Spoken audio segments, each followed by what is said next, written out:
So hello and welcome back to the GATE classroom. तो मेरा नाम है आयुष। तो ये हमारे सीरीज का अगला क्वेश्चन मैथमेटिक्स मैट्रिक्स में। तो ये क्वेश्चन आया है आपका सीई और गेट 2005 में। बहुत ईजी न्यूमेरिकल है, बहुत ईजी क्वेश्चन है। फटाफट सॉल्व करते और देखते क्या आंसर आ रहा है, ठीक है। और ये क्वेश्चन आपको अपनी स्क्रीन पे दिख रहा होगा, अगर यहाँ पे विजिबल नहीं है तो आप वहाँ से मैच कर सकते हैं ना। चलिए सॉल्व करते हैं। सबसे पहले आपको एक मैट्रिक्स ए दिया हुआ है, एक मैट्रिक्स ए इनवर्स दिया हुआ है।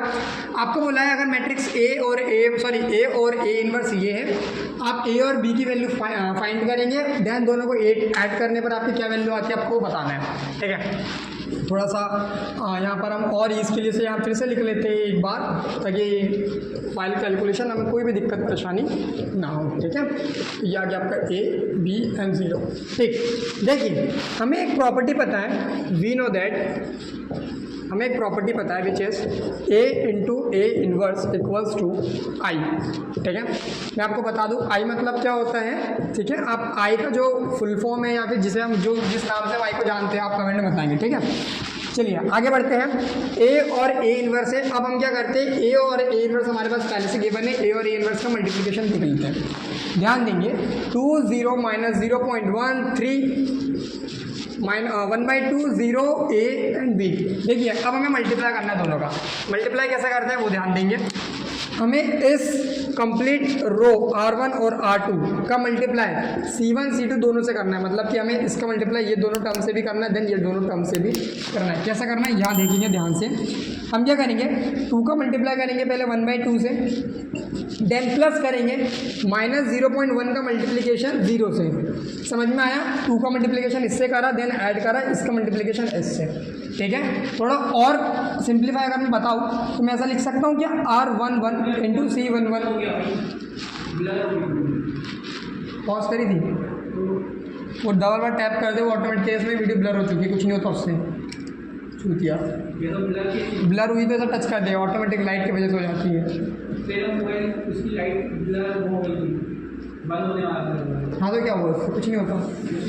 ब्लर हुई थी तो टच कर देना था ना, चालू हो जाती। पॉज करिए वीडियो, बोलो, ठीक है।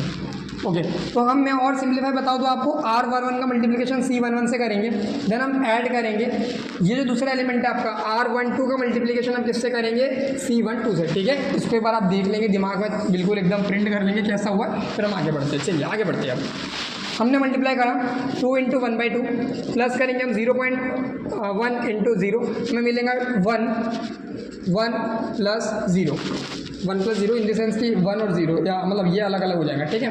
हम इसे कुछ इस प्रकार लिखें, आपने इसका मल्टीप्लिकेशन करा, आपको क्या मिलेगा 1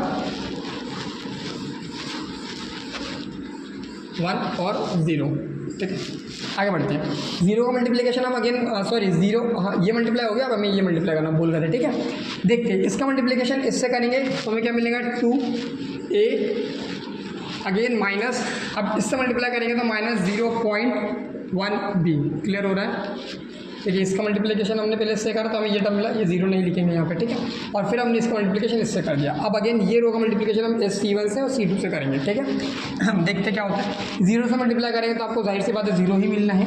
ये रो का मल्टीप्लिकेशन आप एक बार इससे करके देखिए, आपको 0 ही मिलेगा। मैं आपको और बताता हूँ। 0 से मल्टीप्लाई करेंगे 1/2 का अगेन 0, 3 का मल्टीप्लिकेशन 0 से करेंगे 0, दोनों को ऐड करेंगे अगेन 0, ठीक है।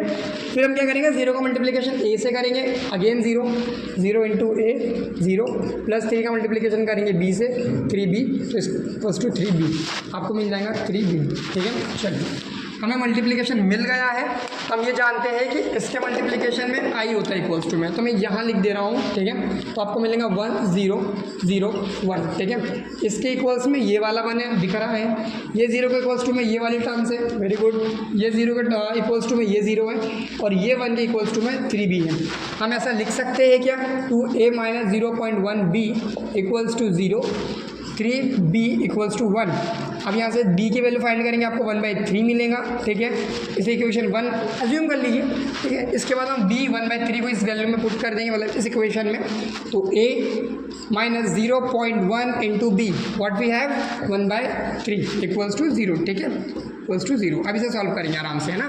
अगर मैं इसका पॉइंट हटा देता हूँ तो मैं इसको 1/10 लिख सकता हूँ, तो मतलब मैं इसको कंप्लीट लिख सकता हूँ 1/30, तो 2a equals to 1/30 and a equals to 1/60। Clear हुआ? 1/60 हमें a मिल गया, b हमें मिल गया 1/3। बाकी का मैं कैलकुलेशन ब्लैक पेन से यहाँ पर करता हूँ, ठीक है, प्लेटफॉर्म पे। ठीक, चलिए आगे देखते हैं। देखिए a मिल चुका 1/3, b मिल चुका 1/60, सॉरी 1/3 मिला है b और a मिला 1/60। ठीक है, तो हम क्या करेंगे, a plus b equals to क्या होता है 1/60 प्लस 1/3। अब इसे कैलकुलेट करेंगे तो हमें क्या मिलेगा, अब इसका एलसीएम लेंगे तो विच इज 60 से कैलकुलेट करेंगे 1, इससे कट आउट करेंगे तो आएगा आपका 20। ठीक, 20 आ रहा है, हाँ 20, तो 21/60। अब इसे हम 3 से डिवाइड करेंगे 7 टाइम्स में और ये 2 टाइम्स में, हमें मिलेगा 7/20। तो आप देखिए ऑप्शन नंबर कौन सा 7/20 आ रहा है, विच इज़ फर्स्ट वन। ठीक है, तो a equals to 7/20। With this note आपका यहाँ पे न्यूमेरिकल जो क्वेश्चन है सॉल्व हो चुका है। बहुत ईजी कैलकुलेशन है, बहुत ज़्यादा ईजी है। ठीक है, तो यहीं पर वीडियो को समाप्त करते हैं। अगली वीडियो में फिर आपको एक नए क्वेश्चन के साथ मिलते हैं। तब तक के लिए थैंक यू, बाय बाय।